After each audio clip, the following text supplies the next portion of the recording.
If you guys need help gearing up for any of the new content that's been coming out recently, Rockstar have just been slamming out the new vehicles. Check out G2A with a link in the description and use code BOSS for an extra discount. Hey, how's it going, guys? Mr. Boss for the win here, and in today's Grand Theft Auto 5 video, I'm going to be talking to you guys about 15 tips and tricks and things you might not have known about the Doomsday Heist update and the Festive Surprise DLC. Alright, so let's jump into this. We're going to be starting with some tips regarding the Jetpack. So did you know that the Jetpack has a strafe and a hover mode? So if you press both the left and right yaw buttons, which are the right bumper and left bumper on the consoles, you can actually activate strafe and hover mode. And this will allow you to use air jets on the side of the thruster turbines to quickly move in any direction. Now, in this mode, the thruster will follow the direction of the camera, which means you can actually use this to force your thruster to face where you're looking. A pretty useful tip for turning around super quickly. And if you use this really close to the ground, you can really go fast on the streets like you're in a super slidey car. You just point the camera to where you want to go and you'll go pretty quickly, essentially turning your jetpack into a hoverboard, which is kind of cool. Now, there's also another feature you might not have known, and that is dodge. So if you use the strafe and hover mode and you go left and right, you'll actually boost quickly in that direction. Now, you can use this to dodge missiles or even the edge of buildings. However, doing this will give you a little bit less forward momentum, but will allow you to just completely avoid people that are shooting at you or objects or really anything else.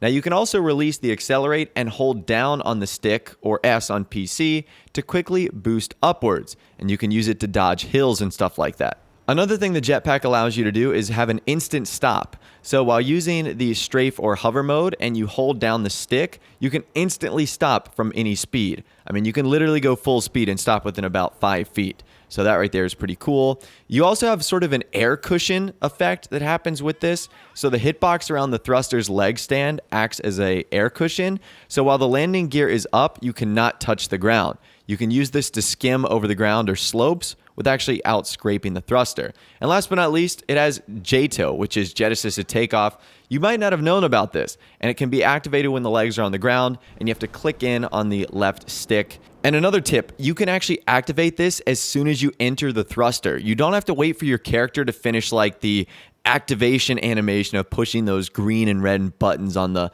little side of that. So I think that that's pretty useful. Those are some awesome tips for the Jetpack that you might not have known about to make it even more of an efficient and effective vehicle. Now, I also wanted to do a little bit of myth busting because I had heard that if you leave your Jetpack on the sidewalk, NPCs will steal it. But I tried this and I left it on the Vespucci Beach sidewalk for about 5 minutes with pedestrians walking by back and forth, and I didn't see anything. There was no NPC took my Jetpack. And I even had it on everyone, like vehicle access set on everyone. So I'm not really too sure what's going on with that. Maybe it's just a rumor, but I tried it and it didn't work for me. All right, so big thanks to my friend Sorty for actually helping me record this. I wanted to actually test if the Hermes was available for free even after Christmas Day, and if you could use the Orbital strike after Christmas Day too. As you know, one of the gifts for logging on Christmas Day was getting a free Albany Hermes and also getting a free shot on the Orbital cannon. But did that mean you had to buy them and use it on Christmas? Or could you save it as sort of a voucher for any time you want? And it turns out that that is exactly the case. You can buy the Hermes anytime you want for free as long as you got the voucher on Christmas Day, and you can use the Orbital strike for free as long as you got the voucher on Christmas Day. It doesn't matter. So that right there is pretty cool, and I think that it's nice that Rockstar didn't restrict it to Christmas Day. As long as you got the voucher on Christmas Day, you could use the free purchase of the Hermes whenever you wanted to, and you could use the free, activation shot of the Orbital cannon whenever you want as well. So that right there is pretty nice that you can use it at your own expense and that Rockstar isn't really rushing you to use them in any way. All right, up next, did you know the Reata actually has a bulletproof upgrade? So the Reata is one of the new off-road vehicles that was added in the game, and in this, you can actually put like a cab on like the back of the bed of the pickup, and it actually adds 3 windows to the back of this vehicle, and all of those windows are bulletproof, which is really cool. Now, the side windows aren't really all that important. It really doesn't matter because no one's going to be in the back and you're not going to be hitting anything through those side windows. But the one on the back, the one that faces the car long ways, the fact that that is bulletproof is incredibly useful, which means you will essentially be protected in the cab if you have it. Now, I know that there are other better bullet-resistant vehicles, but if you want your Reata to have a little bit of a bulletproof effect, then what you should do is basically put that attachment on there, the primary or secondary cab, and you won't have to worry about bullets coming through the back. So I thought that was pretty awesome. Nice little feature of the Reata. I saw this photo posted on the GTA forum site, and I think Rockstar might be running out of room in the GTA 5 map because the business sites are starting to overlap. This is a CEO mission that's taking place right on top of someone's facility. I thought that was pretty funny, and now it goes to show you that Rockstar really is running out of unique areas that aren't impacted by one thing over another. That might actually be a good thing because there's some pretty cool places like Devin Weston's mansion that is like an import-export drop-off, but I would love to be able to live there. So who knows, maybe that indicates that Rockstar is fine with things overlapping. All right, a quick tip with the Albany Hermes. This thing gets stuck on everything. So if you were watching my car show the other day, I got stuck on literally a curb and I had to go out of passive mode and someone had to get me out of the location I was at. Also, don't take your Albany Hermes on train tracks. Even if you don't lower the suspension at all, for whatever reason, it gets stuck on everything. And I guess that's just a fun little quirk about this vehicle, but be careful in the Albany Hermes. There are so many instances and things around the map of Los Santos where you will get this stuck on and you won't be able to get it out. So don't try and off-road in this vehicle. Don't try and take it on any exotic places. This was made for the streets, and that's about it. It is so low to the ground, it gets stuck on everything. Now, one cool thing the Hermes actually does do is spawn rare modified NPC Sand Kings. So you know, like the yellow and the orange Sand Kings that spawn either near Fort Zancudo or in Palito Bay or in that RV parking lot in Sandy Shores? Well, the Hermes, for whatever reason, will spawn these.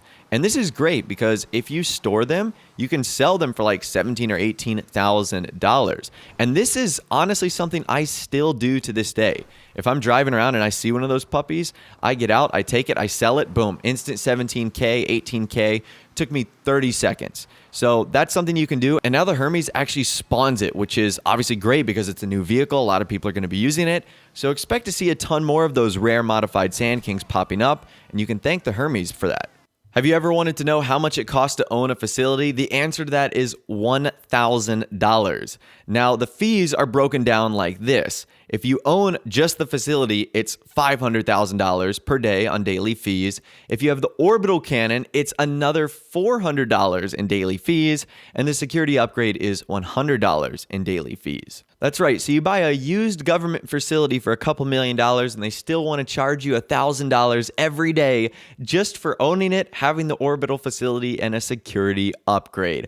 Oh, Rockstar, nickel and diming us for having their properties here. I mean, it is crazy to see like the number of property fees you pay every day. If you own like all the apartments, everything else, all the businesses, it's like thousands of dollars a day. So that's crazy. All right, something that drives me nuts about the Akula is in stealth mode, there's one thing that really bothers me. So in stealth mode, when you activate it, not only do the weapons go away, the little wings fold in, but they actually turn off the spotlight on the front. That's cool. That's a good feature. However, what they don't turn off is the blinking lights on the underside that make you look like a freaking Christmas tree in the sky. How is this a stealth helicopter when everyone can see you from a mile away? It's like, hey, look, it's a flying Christmas tree. That's exactly how you feel like in the Akula in stealth mode because you got those blinking green and red lights underneath. You did such a great job taking away the spotlight, Rockstar, but you left on those blinking safety lights. I get it. It's for safety, but it's a stealth helicopter. And if I'm looking like a flying Christmas tree, I'm not going to be stealthy to anyone. So I wish that that's something that they would change. All right, up next, something that a user on Twitter, Ballin' in Bills, sent me. They said, I got busted in GTA 5 online killing cops in the Avenger. Apparently, you can get busted in the Avenger. I didn't even know that was a thing. I knew you could get busted in the MOC, but apparently the exact same thing can happen in the Avenger. So that's actually kind of cool. I've never really been able to got this to work. So I think that this is actually pretty cool. That's typically something you only see in single player, but apparently you can get that to happen in online too, which is definitely pretty interesting. All right, and the final thing we're going to be talking about today has to do with snow. So when the snow arrived, someone in my Discord actually asked what would happen if you loaded into Grand Theft Auto Online for the first time when the snow was there. Would you be doing the tutorial in the snow, like the opening cutscene? And I legitimately didn't have an answer. I was like, I don't know. I've never asked that question. I've never pondered it. And when I went to look on YouTube, I only found one instance of this. So I'll leave their channel in the description. This is on GTA Min's channel. I'm just going to show you a brief snippet of it here. If you want to check out the full thing, you can go to his channel. Apparently, if you do the tutorial while snow is happening in online, you get like the snow cutscene tutorial with the snow, which is really crazy. So I thought that was pretty cool. Great little detail there from Rockstar. And wouldn't that be crazy? The first time you hop into online in southern San Andreas, it's freaking snowing. I just think that that's pretty cool. But anyways, that right there is 15 things you might not have known about the Doomsday Heist update and the Festive Surprise DLC. As always, if you feel like I missed anything or you have some tips and tricks that you'd like me to share or feature in a future video, you can reach out to me on Twitter, or you can let me know in the comments section down below. I'd love to hear from you guys down there. If you did go on to enjoy this video, though, a like rating would, of course, be awesome. And also, subscribe to my YouTube channel if you are new, or you like daily GTA 5 videos like this. Without the way, guys, like I said, thanks so much for watching. Take care, and I'll see you guys in the next video.